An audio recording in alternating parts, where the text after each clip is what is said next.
بسم الله الرحمن الرحيم. اللهم صل على سيدنا ومولانا محمد صاحب التاج والمعراج والبراق والعلم، دافع البلاء والوباء والقحط والمرض والألم. اسمه مكتوب مرفوع مشفوع منقوش في اللوح والقلم، سيد العرب والعجم.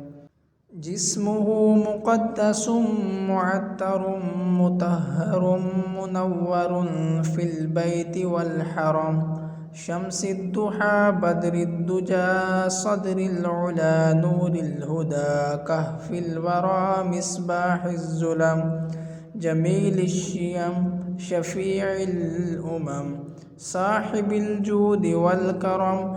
والله عاصمه وجبريل خادمه، والبراق مركبه والمعراج سفره، وسدرة المنتهى مقامه، وقاب قوسين مطلوبه، والمطلوب مقصوده، والمقصود موجوده، سيد المرسلين خاتم النبيين شفيع المذنبين أنيس الغريبين رحمة للعالمين، راحة العاشقين مراد المشتاقين،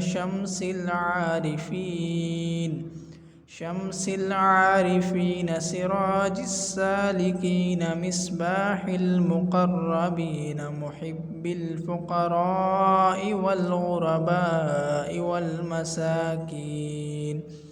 والمساكين، سيد الثقلين نبي الحرمين إمام القبلتين، وسيلتنا في الدارين صاحب قاب قوسين، محبوب رب المشرقين ورب المغربين، جد الحسن والحسين مولانا ومولى الثقلين، أبي القاسم سيدنا محمد بن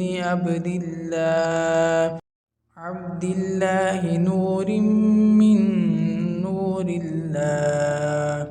يا أيها المشتاقون بنور جماله صلوا عليه وآله وأصحابه وسلموا تسليما.